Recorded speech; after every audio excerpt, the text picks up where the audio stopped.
crowd, one weighing whether to kill, the other curling his toes nervously.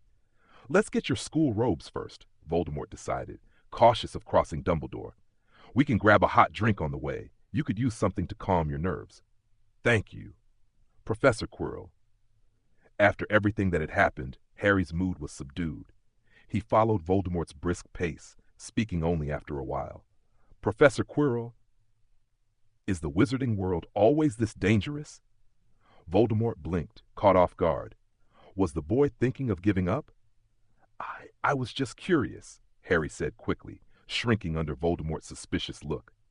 "It's not usually dangerous," Voldemort shrugged. "This was just an accident." Harry nodded and quickened his short-legged stride to keep up with Quirrell's near-speed walking. "Madame Malkin's robes for all occasions. Tell her you're a first year. She'll know what to do," Voldemort instructed as they stopped outside the shop. "I'll get that hot drink. You need it." Harry glanced at him anxiously, clearly reluctant to be left alone, but Voldemort's expression brooked no argument. "All right, but could you come back quickly?" Harry whispered. "Of course. Be brave, child. This place is safe."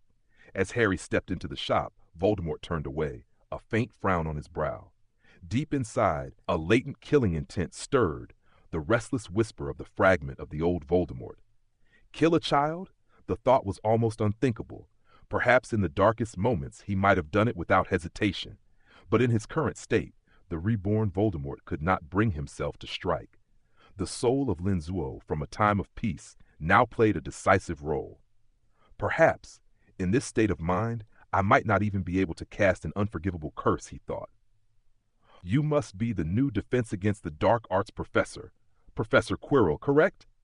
Outside Madame Malkin's, Voldemort Quirrell ran into Lucius Malfoy. Lucius was impeccably dressed, every fold of his robes perfect, as if he had nothing to do with the earlier break-in. A short distance behind, Dobby trailed, carrying a stack of books.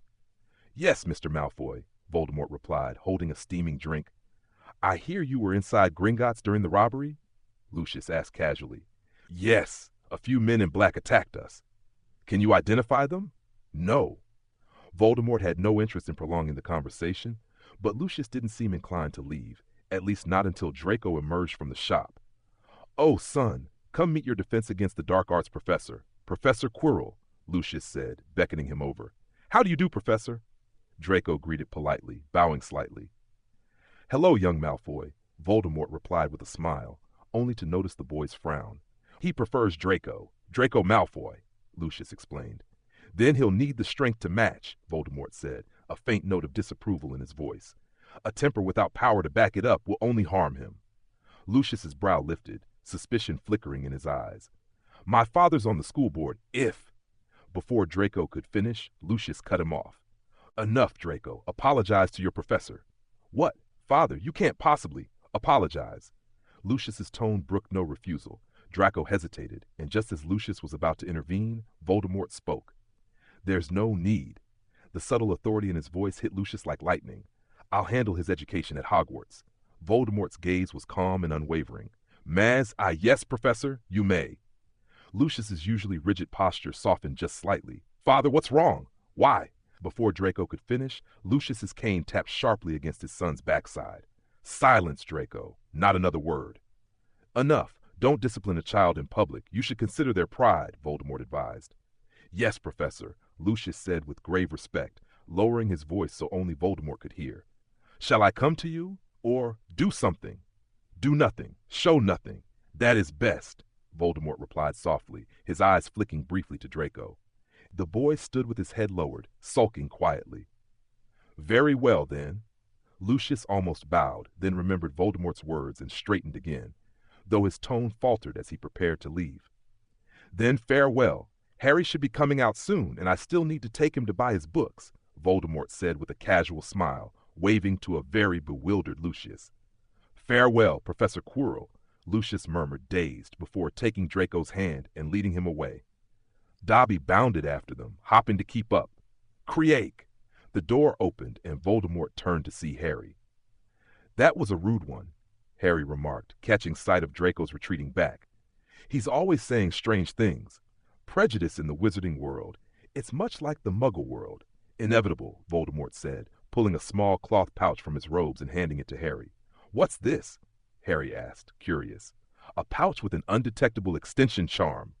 Consider it a birthday gift," Voldemort said. "Thank you, Professor Quirrell. This is the first birthday present I've ever gotten in all 11 years. Harry turned the cloth pouch over in his hands repeatedly, yet no matter how he looked at it, it seemed like an ordinary bag. Its space is far larger than it appears. You can keep your school robes inside, Voldemort began instructing him. That's amazing. After several tries, storing clothes inside and retrieving them, Harry beamed. Magic is always like that, Voldemort said, handing him a hot drink. Then, in a low voice, he added, "Using an undetectable extension charm without authorization is illegal, so don't use it too often in front of others." Cough! Cough! Harry nearly choked on his drink. "No need to worry. If anyone asks, just say I gave it to you," Voldemort said with a small smile. The Ministry didn't intimidate him in the least. Only Dumbledore did, especially after witnessing the headmaster's enhanced finite incantatem. "Where are we going next?" Harry carefully tucked the pouch into his pocket, glancing warily at passers-by. "Flourish and blots," Voldemort replied, leading the way. "What's Quidditch?" Harry asked, following closely. "A sport played on broomsticks. You'd likely be quite good at it." Voldemort's lip curled slightly. Neither of the two souls inside him liked broomsticks. As Voldemort, he had invented a flight spell, partly because broom riding looked ridiculous. The other soul found the sudden stops and quick accelerations unpleasant for men, though witches had no problem. Of course, for someone who could fly on their own, such concerns were irrelevant. All along the way, Harry asked about every corner of the wizarding world, curiosity rekindled after the warm drink. Unlike Hagrid's wide-eyed explanations, Voldemort's answers went straight to the heart of each matter. "Professor Quirrell, what's Gryffindor?" "A house. The 4 founders of Hogwarts each created one, named after themselves." "Which house were you in, Professor?" "Ravenclaw, representing wisdom." "And Gryffindor and Slytherin? And Hufflepuff?" "Courage, glory, and loyalty. Though I prefer to describe Hufflepuff as resilience, each is a cornerstone of the wizarding world." "Where will I be?" "Likely Gryffindor. You have no shortage of courage, and both your parents were in that house." They continued talking as they walked. Voldemort answered every question until they reached the wand that had once nearly been his. Only after Harry had it in hand did they leave Diagon Alley. "Go on in, Harry. I'll see you at the start of term," Voldemort said at the door of number 4, Privet Drive, Little Winging, Surrey. "All right, Professor." Harry began toward the garden gate, then stopped abruptly. "But how do I get there?" Voldemort froze. "Hagrid didn't give you a ticket?" "What ticket?" Harry's blank expression said it all. "The Hogwarts Express ticket for September 1st from King's Cross Station." Voldemort thought for a moment. "Hagrid must have forgotten. I'll have him send it to you by owl." "Oh, thank you, Professor. I'm really glad you could spend my birthday with me. I had a great time today." Voldemort nodded with a smile, watching him walk into the yard. If only the Voldemort of old hadn't killed so many people. He rubbed his temple. At that moment, in the lower left corner of his vision, beneath the gray words "darkest hour," a new skill appeared. Linzuo moment. 9-month fate. Harry really is rather adorable. Chapter 29. The Linzuo moment. 36 Hall Street. Lumos. Voldemort whispered the spell, and a soft halo of light bloomed at the tip of his wand. A flick of his wrist sent it drifting upward, mingling with the other motes already floating like fireflies across the ceiling. By now, over 20 such lights hovered above him, each the result of a Lumos charm he had cast earlier. Separating the light from the wand and leaving it to float independently wasn't especially difficult. One could do it by pouring more magical energy into the spell, or by mastering it so completely that no extra effort was required. Voldemort had done neither. He had neither forced extra power into the charm, nor gained any profound insight into it.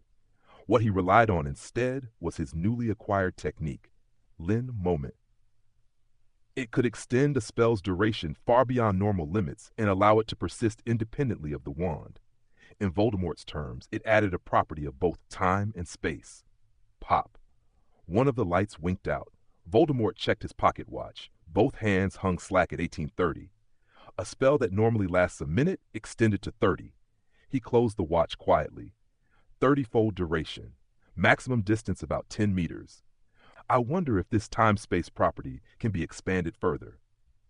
A sweep of his wand brought the scattered motes back to him like birds returning to their roost.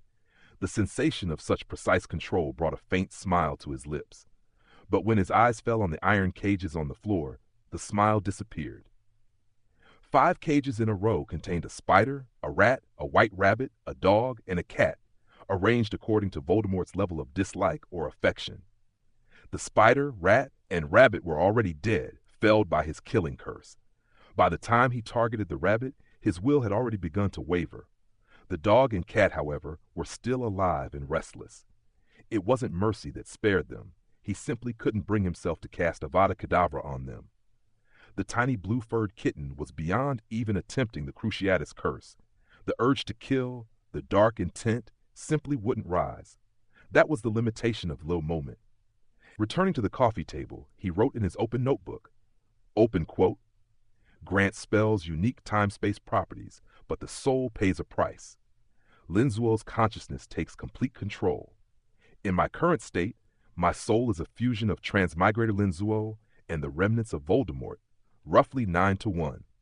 Without using, the Black Lord's lingering malice is enough to power dark magic. But when Linzuo's consciousness leads, his upbringing in a peaceful, law-bound world makes sustaining true malice impossible. Is excellent for magical cultivation and utility, but ill-suited for war.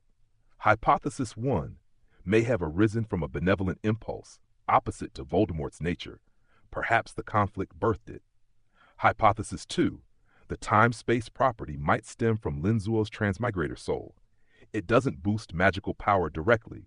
Linzuo likely lacked high magical talent. Hypothesis 3, a Dark Lord moment must exist. It may require increasing Voldemort's soul ratio or triggering a moment opposed to Linzuo's ideals. Method unknown. Hypothesis 4, time-space magic could be adapted into alchemy to create curse-countering artifacts. Priority to avoid exposure at Hogwarts. Hypothesis 5, explore combat applications. Develop a Linzuo moment battle style for emergencies. Close quote. Ding dong! Ding dong! The doorbell cut him off. Voldemort tore out the current page and several after it, set them aflame, and dropped the ashes into the bin. Click! When he opened the door, Borgin stood outside, 2 bodyguards behind him pushing twin beds, each bearing an unconscious human. Bring them in. He stepped aside as the beds were rolled into the living room, then withdrew, leaving Borgin behind. This one is only a participant in the experiment, Borgin said. Innocent, you can't kill him. Pointing at the other, he added, this one's crimes are unforgivable. He can be killed. He's undocumented and the price is already agreed. Voldemort nodded. Do we have enough anesthetic? Full anesthesia, more than enough, Borgin replied, hesitating as if to dissuade him, but ultimately remaining silent. Wait outside for half an hour. I'll be done soon. Once Borgin left, Voldemort began casting spells on the 2 men immediately. Spirit, leave the body. Green light struck them both, and he found he could control them completely without issue. Cruciatus. It was his first time using this curse on a human. The first test subject let out a guttural scream of pain. It seemed the anesthesia did little to blunt its effects. At the same time, Voldemort could feel the man's agony as if it were his own. A sudden wave of guilt surged through him, and he halted the curse, though its lingering effects didn't vanish immediately.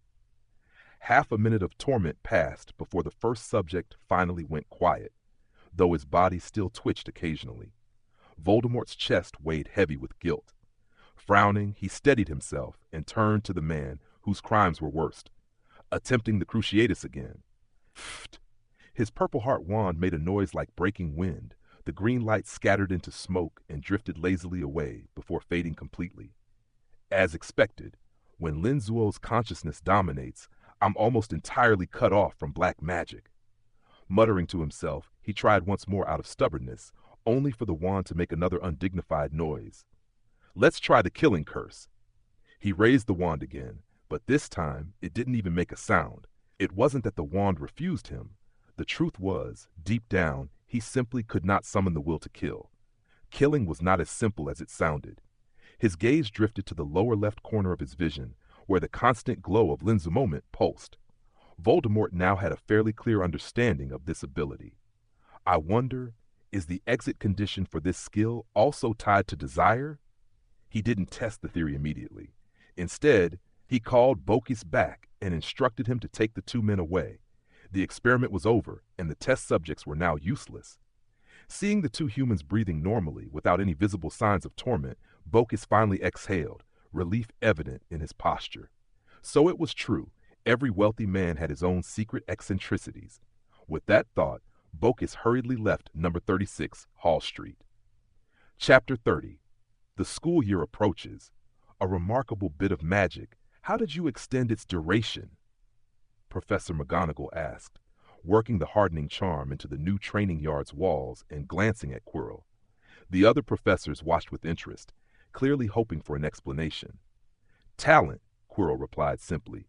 In the dark forest, I had to keep a Lumos spell going for long periods. Over time, it somehow developed this strange effect, but it's unreliable. Unreliable when I'm not using Linzwo Moment, Voldemort thought. He had already discovered how to break Linzwo Moment, still by acting on desire, but here, simply the urge to consult a magic book was enough to bypass the skill's restriction. This spell would be devastating in a duel, Professor Flitwick said, eyes wide. Cast 3 Protego shields in quick succession, and you'd hardly need to worry about defense at all. Voldemort nodded. He had already tested it, and it worked well. If you figure out the principle and publish it as a paper, you could earn a first-class Order of Merlin, said the plump Professor Sprout. I've tried to break it down, but I can't, Voldemort admitted, turning to Flitwick. Professor, I'd like to work with you to investigate the source of this effect. Phileas Flitwick, part goblin, charms master, head of Ravenclaw, and former champion duelist, was Hogwarts' foremost authority on charms. Of course I'll help, but honestly, I can't imagine what causes it. Perhaps, as you suspect, it's simply a gift, Flitwick said, though he sounded doubtful a breakthrough was likely. Voldemort gave a slight nod and offered no opinion. The conversation drifted back to the day's work. It was the 10th day after the Gringotts heist, and the outer wall of the Maple Leaf training yard had finally been completed. Next came the interior features.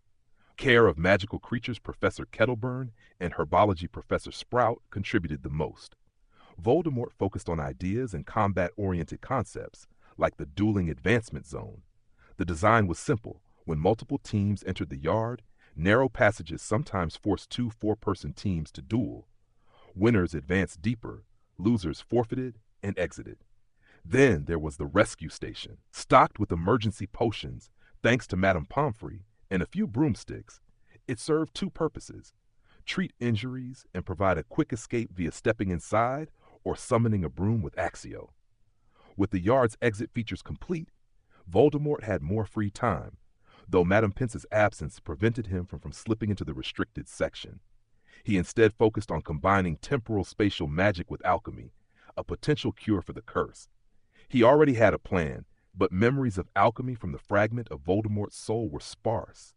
He would need a teacher.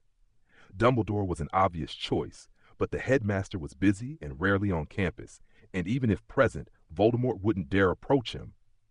McGonagall's alchemy was reputedly strong, but Voldemort sought other options. He had no desire to learn from someone so rigid. From Professor Sprout, he learned Flitwick also excelled in alchemy. Goblins were naturally gifted. Voldemort approached him. Alchemy? Flitwick blinked. You've never shown the slightest interest before. I want to store magic in objects. It stems from my own magical traits, Voldemort explained, offering a prepared excuse. That's an excellent reason, Flitwick said, nodding sharply. Your magical characteristics align naturally with alchemy. We can work from that angle. And so Voldemort began studying alchemy under Flitwick, exploring temporal spatial properties in magic alongside it. It would be a long road. No matter how obsessively he worked, mastery wouldn't come overnight. But with a clear goal, he expected to craft the magical item he needed before term began. My theory is sound, but my craftsmanship leaves something to be desired. If you're working with wood, consult Ollivander in Diagon Alley, Flitwick suggested. Voldemort followed the advice. Ollivander, who respected him for careful handling of his alder wand, offered a wealth of guidance in return. Between trips to Hogwarts and Diagon Alley, Voldemort even carved out some time in mid-August to watch a match at Old Trafford. Afterward, he magically stepped onto the pitch, embraced the gum-chewing old master, and clapped him on the back.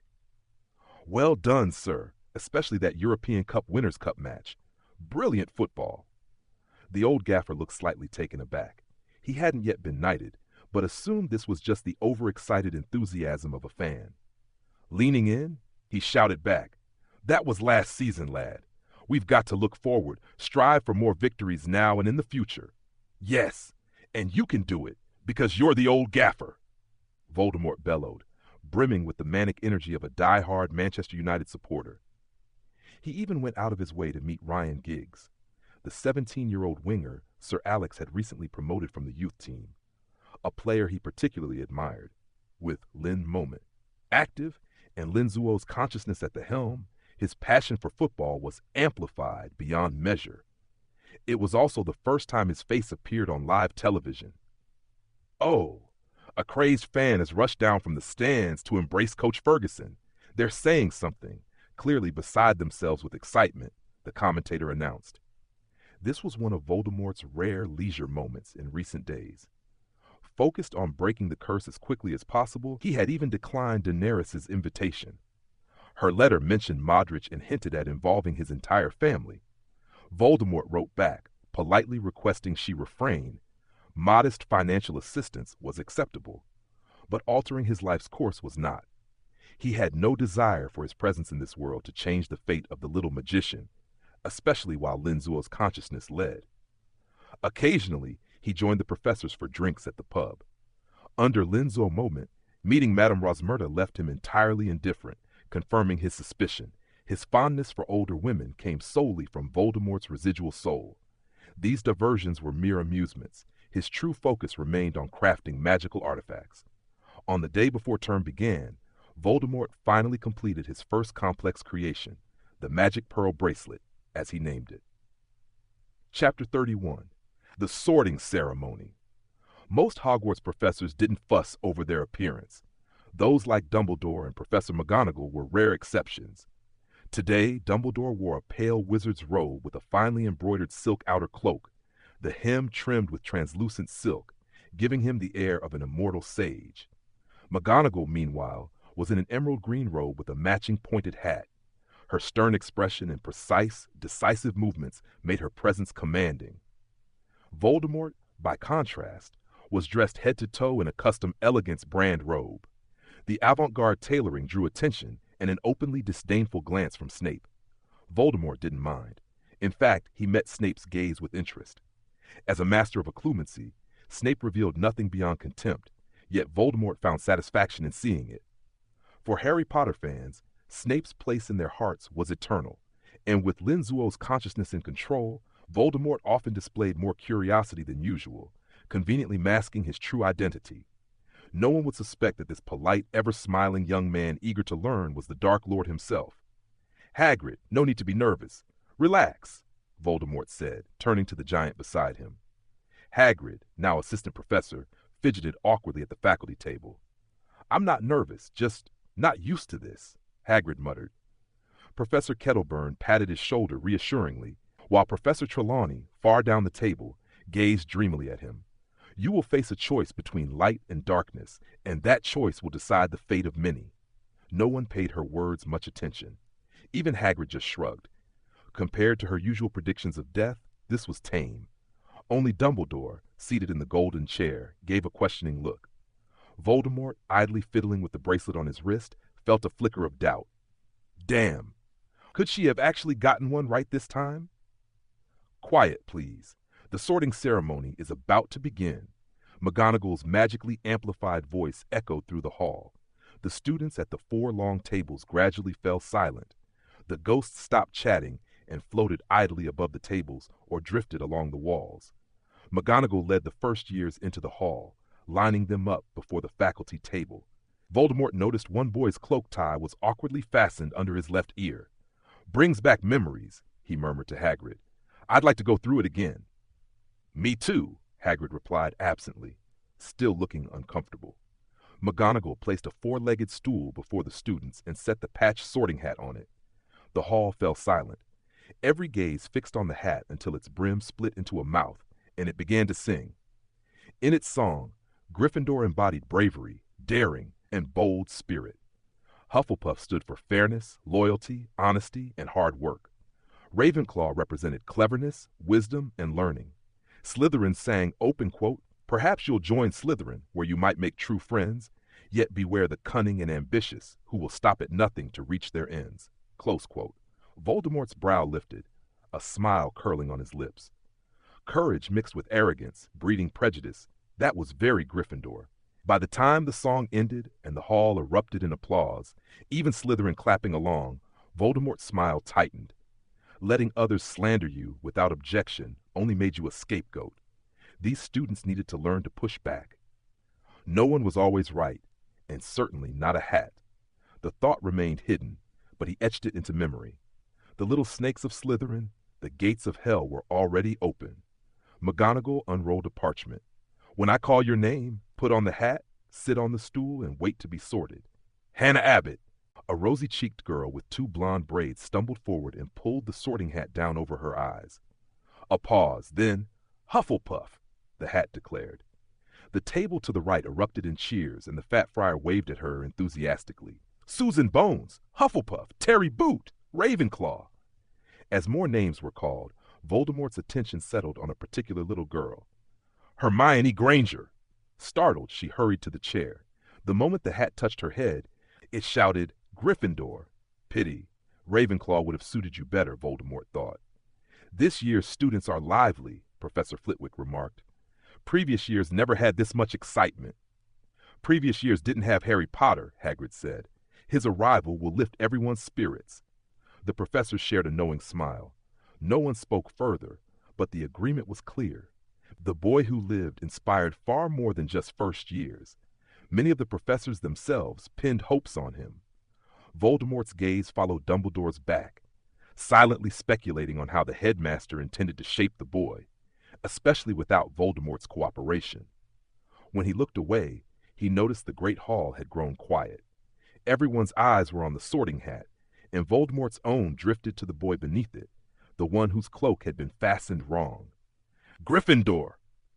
After a long moment, the hat's decision rang out. The boy bolted to his table, sending the hall into laughter and leaving him blushing furiously. "Neville Longbottom, truly a brave one. I wonder if I can recruit him. At least his parents aren't gone," Voldemort mused inwardly. Ever since seeing Hagrid's strength, he had wanted a follower like that, a partner, if you preferred. But such people were rare. Neville was followed by Malfoy, who strutted to the stool under the eyes of the entire hall. Voldemort allowed himself a cold smile. If he had to pick one student worthy of high expectations, it would be Malfoy, though the boy would need some refinement. "If there are 18 layers of hell, the 18th is already open for you, my loyal little Malfoy," Voldemort thought. After Malfoy and a few more names, it was finally Harry Potter's turn. All eyes were on him, and even Voldemort forced a look of excitement. He couldn't stand out as a lone light in the dark. That would draw the wrong kind of attention. Harry's sorting dragged on, and when Gryffindor finally rang out, the Gryffindor table erupted like thunder. When the last student was placed into Slytherin, the ceremony ended. Dumbledore rose and delivered his usual nitwit, blubber, oddment, tweak speech, but he didn't sit immediately. He had more to say. Chapter 32. Recruiting the second generation of Death Eaters. Let me share some good news with you all. Dumbledore spread his arms theatrically, then drew his right hand back in a gesture of presentation. "Quirinus Quirrell, our new Defense Against the Dark Arts professor." Voldemort rose, smiling politely and bowing amid the applause of staff and students alike. He caught sight of Harry Potter clapping enthusiastically, shouting something to the friends beside him.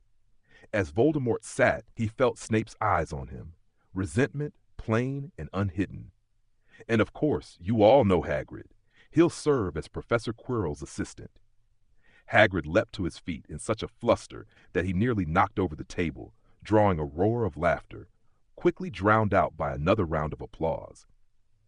Under Professor Quirrell's leadership, and with the help of our other professors, the Maple Leaf training grounds have been completed. I think you'll find them quite enjoyable.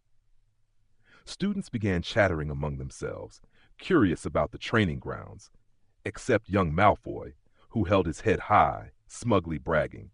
As the son of a school governor, he had prior knowledge, but his arrogance made Voldemort want to crucio him on the spot. The purpose and schedule of the Maple Leaf Training Grounds, Dumbledore continued, will be explained by Professor Quirrell. It's part of his Defense Against the Dark Arts curriculum. Well then, let's eat. With a wave of Dumbledore's hand, the platters filled instantly. Roast beef, chicken, pork chops, lamb cutlets, sausages. Voldemort chose his dishes carefully, eating slowly while exchanging a few words with the professors around him. After a summer together, they were familiar enough for casual conversation. The only exceptions were Snape and Trelawney. Snape for professional rivalry, Trelawney for instinctive dislike. She disliked nearly everyone, except Dumbledore. After the feast, Dumbledore rose to give reminders. Stay out of the Forbidden Forest, Quidditch tryouts were coming, and the fourth-floor corridor was off limits. Then he added news that made the prefect's eyes light up. This year's Defense Against the Dark Arts class will need 4 teaching assistants. Any prefect who has finished escorting first years to their dormitories may report to Professor Quirrell. A buzz ran through the 24 prefects. Being chosen as a professor's assistant during school would be a prestigious addition to any resume. Dumbledore didn't let them rush off just yet. First, they had to sing. Voldemort hummed along lightly, enjoying the Weasley twins' antics. When the first years were led away, 2 prefects from each house, 1 boy and 1 girl. 16 prefects remained and swarmed toward him. No need to rush, children, Voldemort said, leading them toward his office. You'll all get a chance, but I should warn you, if you're in 7th or 5th year, your odds aren't great. Why's that, Professor? 7th years have the most experience, one protested. Pure-blooded, intelligent, ambitious, and able to bow out gracefully when necessary. Was that not Slytherin through and through? The only reason Percy had been sorted differently was family tradition. The Weasleys had been loyal to Gryffindor for generations. Forgive me, Professor, but I need a clearer question, Percy said, adjusting his glasses. Then, as if worried he might sound defiant, he quickly added, I just don't know where to start. Voldemort nodded, then shook his head slightly, making Percy tense. You need to be more decisive, Percy, even in front of authority. Voldemort stood, poured a glass of water, and set it before him. Remember this, those in power value only 2 things when choosing their subordinates. Percy swallowed hard, then asked eagerly, Professor, what are they? Loyalty and responsibility, Voldemort replied, setting the glass down. Loyalty determines how close you'll stand to those in power. Responsibility determines how much authority and duty they'll entrust to you. Percy nodded earnestly, committing the words to memory. He had his sights set on the Ministry of Magic, and this advice was invaluable. And decisiveness, Voldemort continued, is the foundation of responsibility. Someone who mumbles half-formed thoughts can't be trusted with real duties, can they? He offered a faint smile. Yes, Professor, I understand. Percy nodded vigorously, then added, In that case, Professor, I'll need you to give me a more precise question. Excellent answer. That question was a trap. The scope was too broad. Your counter-question was exactly the right way to narrow it. Voldemort's praise brought a flush to Percy's face, matching his hair, and under the table he clenched his fist in barely contained excitement. Then let me rephrase. Give me an objective evaluation of Gryffindor. Tell me what sort of student it seeks to cultivate. Voldemort poured himself a glass of water, took a slow sip, and waited. Please give me a moment, Professor, Percy said, a touch more confident. Voldemort nodded, idly rolling the wooden beads on his wrist, 49 in total, beautiful and faintly mysterious. I've thought of an answer, Professor. Go on. I feel. Replace feel with believe. That's a display of authority. Yes, Professor. I believe Gryffindor cultivates students willing to take risks, but in my opinion, that's misguided. Voldemort's brow arched. You little fool. I told you to speak boldly, not to oppose the house outright. Do you really dare say that? Explain, Voldemort said after clearing his throat. Yes, Professor. Percy straightened his back. I have 2 younger brothers. You may not know them, but they're troublemakers. Voldemort nodded.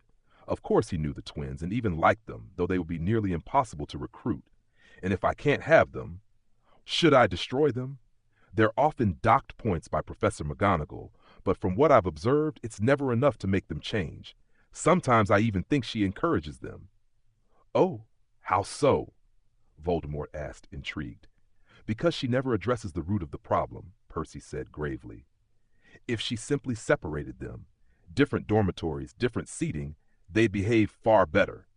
Voldemort tapped a finger along his chin thoughtfully. "So you mean together they're troublemakers, but apart?" "Yes, Professor. They depend on each other, and that fuels their mischief." "Then tell me, why do you think Professor McGonagall allows it? To make them examples for the other Gryffindors, to encourage bravery and exploration. My brothers have even entered the Forbidden Forest. I'm sure Hagrid could easily catch them, but he doesn't intervene. Daring to break convention is a form of education, too. We can't mold every child into the same shape." Voldemort had to rein in his words. This Percy really did have a bold tongue. "Yes, but when even Slytherin behaves better than they do, that's going too far," Percy grumbled. Voldemort nodded, deciding not to dwell further. "All right, Percy, that's enough on that matter," he said. "Tell me what spells you can perform, both offensive and defensive." Percy nodded and began listing his repertoire immediately. It had to be said, this prefect, who, like his brother Bill, had earned 12 OWLs, was truly impressive. After several rounds of questions, however, Voldemort furrowed his brow. "Professor Quirrell, am I failing to meet your expectations?" Percy asked nervously. "No, quite the opposite. You've exceeded them," Voldemort said with a sigh. "But you're in 5th year, and your OWLs are coming up. That's important." Percy blinked. He clearly hadn't considered that. Not that there's no solution. Those words made Percy sit straighter, excitement flickering in his eyes, an unspoken promise that Voldemort might choose him. "Please tell me, Professor. Whatever it takes, I'll do it." "Calm yourself, Percy. I'll tell you." Voldemort picked up Percy's application form and gave it a light shake. "From what I see here, you've used a time turner before, just as I have." Percy's eyes widened slightly. He understood immediately. "Yes, Professor, I've used one. I can go straight to Professor McGonagall and apply again." Voldemort raised a hand, stopping him. "You must understand the cost of using a time turner. You trade future time for present hours, and it carries real risks," Voldemort said. "I'm willing," Percy said firmly. "I'm glad to hear that. But for a teaching assistant position, you need to consider whether it's truly worth it. I'll give you 1 day. Tell me your answer tomorrow night." "There's no need to think it over, Professor Quirrell. I'll go to Professor McGonagall right now. Please hold that spot for me," Percy said, already rising from his seat. "You won't reconsider?" Voldemort asked, standing as well. "No need, Professor." Percy's expression was earnest. "Even in this short conversation, I've learned so much. I think you're the teacher I've been searching for." A broad smile spread across Voldemort's face. "Then I'll await your news. After all, a time turner isn't so easily approved." "I have experience. Please trust me, Professor." Percy gave a polite bow. "Good night, Professor. You'll hear good news in the morning." "I hope so. Good night," Voldemort replied, smiling and waving him off.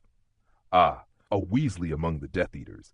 Just the thought made Voldemort feel like he could go to bed grinning all night without ever falling asleep. Chapter 34. The Headmaster Invites. At 7 in the morning, a knock came at the office door. Voldemort woke with a start, sending the book at his side tumbling to the floor. Heaven help him. Madam Pince had only returned last night, and as soon as she did, he'd slipped into the library under cover of darkness, eager to select a few books to bring back and read. This one, The Origins of Magic, From Past to Future, was his favorite. He had read straight through until dawn before finally dozing off, and now— "Percy, this is far too early," Voldemort said, eyeing the stiff, red-haired boy at the door. "Sorry, Professor, but I have something to tell you." Percy looked slightly flustered. "I spoke to Professor McGonagall last night, but she said she'd give me an answer today. When I saw her this morning, she told me the headmaster wanted to speak with you." "Headmaster Dumbledore?" The fog in Voldemort's mind cleared immediately. He poured himself a glass of water. "Strange. I haven't received any message from him." Percy nodded. "I went to the headmaster's office, and he asked me to invite you up." Voldemort grinned, baring his teeth. What a good boy. "Now? Yes, he's waiting. The password is honey water." "All right, I'll go at once." Voldemort grabbed Encountering Faceless Fiends from the shelf, picked up the origins of magic from the floor and stepped out of his office. Professor, please, do everything you can to make me your teaching assistant. It would mean the world to me, Percy murmured at his heels. All right, Percy, I'll do my best. Now go have your breakfast. You don't need to follow me. Once Percy was sent off, Voldemort headed straight for the nearby spiral staircase, a shortcut from the 3rd floor to the 8th, saving a good deal of time. Honey water, he said briskly before the familiar stone gargoyle. With a rumble, the statue leapt aside, revealing the passage beyond. Voldemort ascended without pause. Good morning, Quirrell. I hope I'm not disturbing your rest. Dumbledore stood there in a flamboyant purple dressing gown, stirring some unknown concoction. Not at all. I was about to get up anyway, Voldemort replied pleasantly, settling at the enormous desk and placing 2 books before him. The Origins of Magic, a fine volume with some particularly intriguing passages on Merlin. Carrying a glass of his freshly mixed drink, Dumbledore approached. Chocolate honey juice? Would you like some? No, Headmaster. Far too sweet for me, Voldemort declined. Dumbledore shrugged, returned to his seat, and drank half the glass in one go. Merlin, the great wizard, followed the path of elemental magic. He wished more wizards would take it up, but not every wizard is a Glen. Elemental magic demands a rare and particular gift. He recited a long section of the book from memory, much to Voldemort's surprise. You're fond of this book? Voldemort asked. Yes, who wouldn't want to explore the origins of magic? Dumbledore lifted a hand theatrically. Several of its theories are the most credible I've seen. You might look at page 236. I've penned some of my own thoughts there. Voldemort nodded, committing the page to memory. For all his other thoughts about Dumbledore, he had to admit this was an impressive memory for someone supposedly 109 years old. I hear your magic has changed. May I see? Dumbledore's eyes, bright behind his half-moon spectacles, glimmered with curiosity. All right, Headmaster, but it's unreliable. Voldemort cast a lumos, then willed the light to drift from his wand, hovering like a glowing mote in the air. Without touching his own wand, Dumbledore simply waved, and the light floated toward him. Fascinating, isn't it? He said. I can feel the magic in it. It should be fading, but something is holding it together. Yes, I can't explain it either, Voldemort admitted. Has anything unusual happened recently? Voldemort shook his head. He couldn't exactly admit it was due to a skill. Then it's your gift. Like Merlin, no wizard has ever wielded elemental magic the way he did. Dumbledore waved again, sending the mote to drift above them. Leave it be. I want to see how long it lasts. Of course, Headmaster. Voldemort inclined his head. But may I ask, why did you summon me? Ah, yes, Percy. At last, Dumbledore looked away from the light. Is there truly no better prefect in Gryffindor? He has exams this year. I've considered that. In the other houses, I chose 6th years without exam pressure. But Percy is Gryffindor's best. Others could serve, but that's your decision. He spoke plainly, leaving the choice to Dumbledore. In that case, Dumbledore hesitated, oddly, over such a simple matter. May I ask something? Impolite? With a faint frown, Dumbledore said, You didn't choose him just to get your hands on a time-turner, did you? Voldemort's eyes widened. The thought hadn't even crossed his mind before Dumbledore spoke. He simply wanted a Weasley among his followers. Pop. The light above them went out. Voldemort blinked, startled, and saw Dumbledore wearing an apologetic smile. Forgive me, Quirrell. I'm thinking too much. He shook his head with a self-deprecating laugh. You must excuse a muddle-headed old man, lost in the fog and unable to find his way. Voldemort kept his expression polite and neutral, though inwardly he turned over the words. Is he restless because he can't find me? I don't mind at all, Headmaster, Voldemort said, though your words remind me. If I had the chance, I would like to study it. Dumbledore gave a wry smile. You used one in your 3rd year. It's a remarkable object, but difficult to truly understand. I was young then, just as I wasn't thinking about the origins of magic at the time, Voldemort replied. Very well, but remember, Dumbledore's tone grew solemn, do not attempt to use it. Adult magic affects it greatly. You could lose yourself in the mists of time. Voldemort nodded seriously to show he understood, then pointed upward to where the light had been. My magic has similar properties. I think that could aid my research, he said honestly. That's very possible, Dumbledore agreed thoughtfully. Regarding the nature of your magic, if you ever feel the need, you can always come to me for research. An old man's experience is occasionally worth something, Dumbledore added. Thank you, Headmaster. If the need arises, I will seek you out, Voldemort replied, rising to leave. The matter at hand was already resolved. How's the curse? Has it flared up at all? Dumbledore asked. Not that I can feel, Headmaster, Voldemort said. Very well. If there's any trouble with it, you can speak to me about that too. Dumbledore stood and walked with him toward the door. I'll personally write to the Ministry of Magic. Percy's belongings will be sent to him shortly. That will be good news for him. I thank you on his behalf, Headmaster. He's a good lad. It's what he deserves. They parted ways, and Voldemort descended the stairs toward the Great Hall, the place that served both as hall and dining chamber. Chapter 35, Dumbledore's Guess. The Headmaster has agreed, Percy. Just wait for the owl. Voldemort smiled. Come to my office tonight. I need to hold a meeting with you all.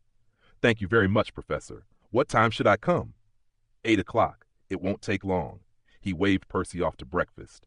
Once Percy had gone, Voldemort fetched a bowl of pumpkin soup and a meat pie, eating as he read. The Origins of Magic. He was reading this book to explore the very root of magic. Surely every outsider must have wondered the same. Unfortunately, the book gave no clear answer. According to its contents, the precise origin of magic had never been recorded. Much of the text was filled with conjecture on why the origin was missing. 1. Pre-writing origin. Magic began before written language, leaving no way to record it. 2. Lineage and master-disciple traditions. Long-standing family and sect traditions let the origin vanish with each bloodline or faction that died out. 3. Witch hunts of the Middle Ages. A major fracture in wizarding history. Wizards avoided keeping forbidden knowledge, and much was lost. 4. Taken for granted. When magic's origin was known, no one thought to record it. By the time anyone searched, history had buried the answer. There were also conspiracy theories, pure-blood plots, ministry sabotage, but the book dismissed them in passing. Voldemort didn't care which explanation was correct. He considered the question meaningless. What truly interested him were the guesses about what that origin might have been, including 1. Bloodline theory. Magic comes from blood. Squibs are rare among purebloods, while Muggleborns can produce children without magic, suggesting wizardry springs from blood. 2. Destiny theory. Squibs can appear in pure bloodlines, and magical children can be born to Muggles, showing fate grants magic. 3. Mutation theory. Wizards are mutated humans, and the mutation can be inherited, explaining both Muggle-born wizards and pure-blood squibs. 4. Crafted by predecessors theory. Certain bloodlines may descend from ancient forebears who stole magical creatures' blood. 5. Magical creature theory. Wizards are a magical species that gradually evolved human traits over generations. 6. Magic god theory. An unseen magical deity exists, deciding who is human and who is a wizard. Beyond those were countless other theories, some reasonable, others more absurd. But for each guess, the book provided supporting arguments as well as pointed out flaws. Take the crafted by predecessors idea, for example. Wizards were supposedly created through the ingestion, application, or injection of magical creature blood. The theory's strongest rebuttal came from a single, devastating question. If that's true, then where did the magical creatures themselves come from? A simple counter that completely unraveled the hypothesis, and none of the wizard's explanations in the text managed to resolve it. Voldemort found himself absorbed by the array of guesses. Each seemed plausible, yet none explained everything. Page 236, let's see what Dumbledore wrote here, he murmured, flipping to the page. Sure enough, the margins were filled with dense handwriting. He had skimmed this book before, skipping large sections, and never noticed it. He first read the main text. Does he truly exist? If so, how does he make his decisions? Some speculate he might decide a child's fate by rolling dice. Let us set aside whether this is true. If he exists, let's assume so. Then as the god of magic, could he also be the deity of Muggles? A bold guess, but if so, vampires, werewolves, Vila, goblins, so many races might share the same god. And if so, does he truly possess life? The passage was circled, an arrow pointing to Dumbledore's notes in the margin. Voldemort read eagerly. Does it truly possess life? A question that strikes like thunder. Of all the words I've read in the past 10 years, none have shocked me more or opened my eyes so fully. For so long, I've devoted myself to studying the origins of magic, exploring countless hypotheses, yet none have satisfied me. Until this question appeared, I couldn't help but wonder, what if the so-called god of magic is not a living being at all, but the very source of magic itself? Like magic, it is wondrous, unfathomable. We might suppose it has certain traits, bloodline trait, passed down through blood, though occasionally broken. Random trait, may appear suddenly in an individual, like a muggle-born child. Hidden trait, many squibs show early magical ability only to lose it as adults. Perhaps the gift remains dormant. We could imagine other traits, enough to account for all speculation. Yet the same question remains. Does it truly exist? I do not know. But I wish to try to seek this source of magic that has no life of its own. Here, I record my line of thought so that any who read it may follow this path or another and continue the search. I shall choose a magic I know intimately, one wondrous enough, and attempt to find within it the root of magic itself. One must pluck fruit from the tree, not from its reflection beneath it.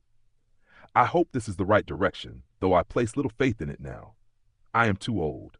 To those who come after, continue to seek the mysteries of magic. The beauty here is beyond words. The passage ended there, unsigned. If Dumbledore hadn't mentioned he wrote it, Voldemort might have skimmed past it. But reading it fully, he felt his heart surge with uncontrollable excitement. The source of magic hidden within magic itself. It was like Einstein's cosmological constant. Perhaps this was a truly profound hypothesis. Either way, you could only know by trying. So elated was he that he immediately made 3 meat pies, far more than usual, simply to steady the edge of his excitement.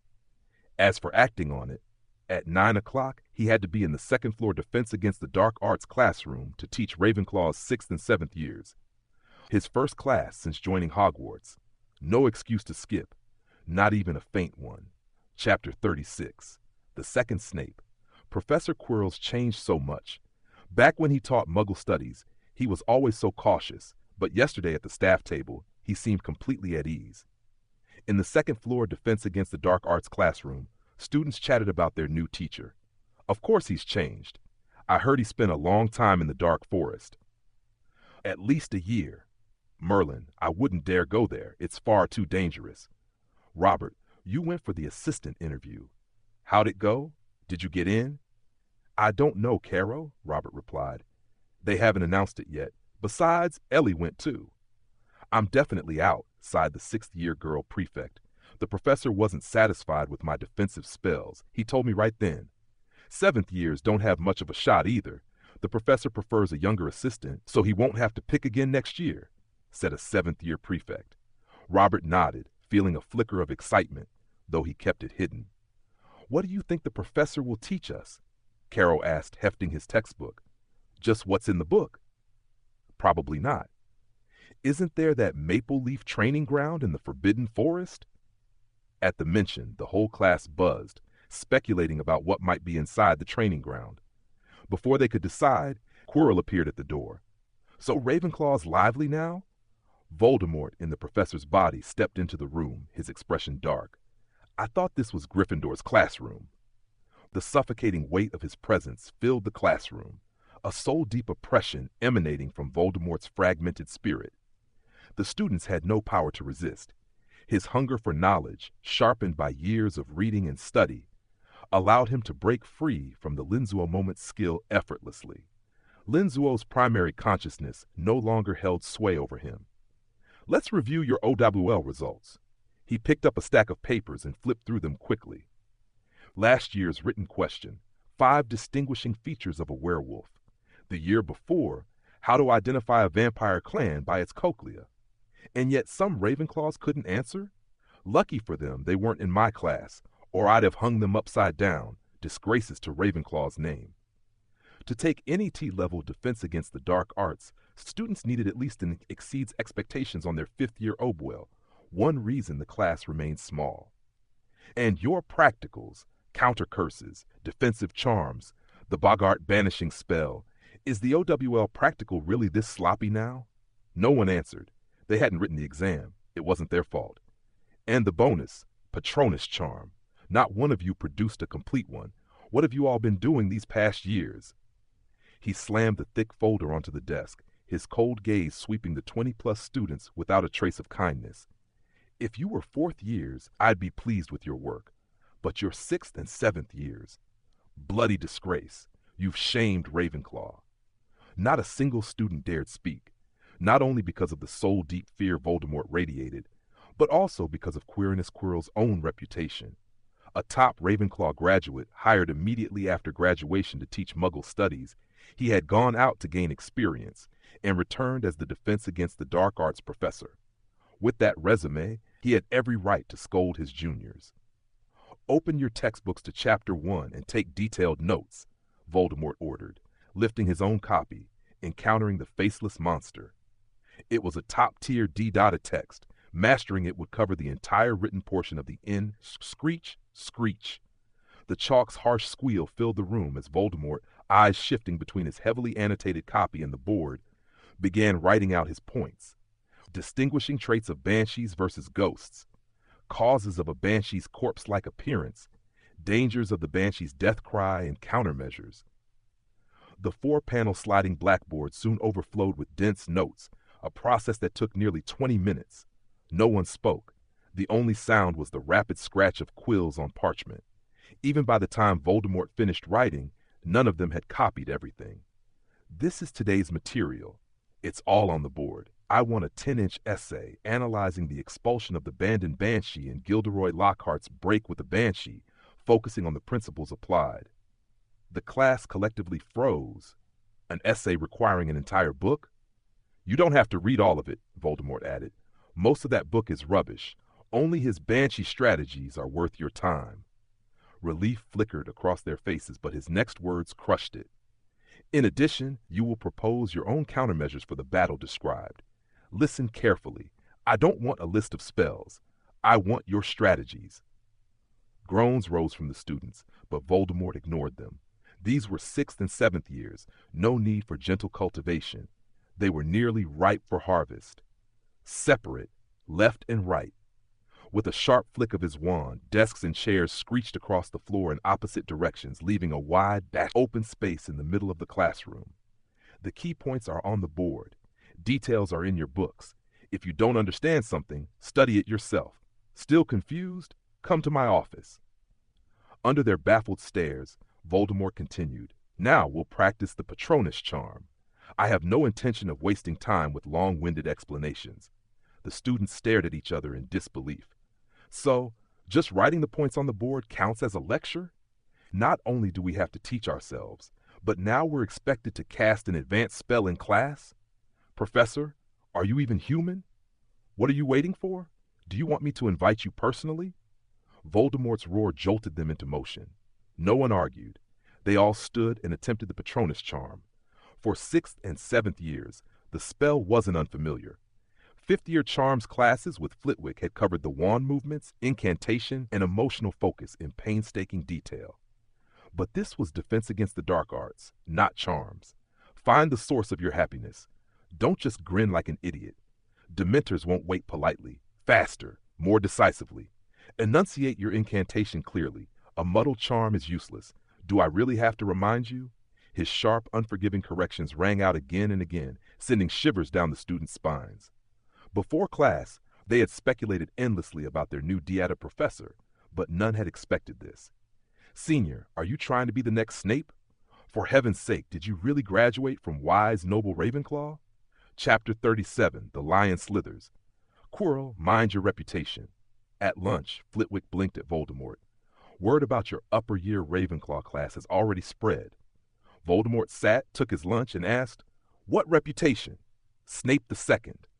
Professor Kettleburn added with relish, Trust me, outside Slytherin, no house likes him. Voldemort blinked, then glanced past Kettleburn, where a large, dark figure stood, faced like a thundercloud. Oh, Severus, I know it's not pleasant to hear, but facts are facts, Kettleburn said cheerfully, completely unbothered by being overheard. Snape ignored him entirely. After all, there was no reason for full staff to quarrel with temporary hires. I hear you were extremely displeased with the Ravenclaw upper years, Snape said in his low, measured voice. You didn't deduct points? Was that because you're a Ravenclaw yourself? Voldemort rolled his eyes, wondering if Snape's heart was really no bigger than a needle's eye.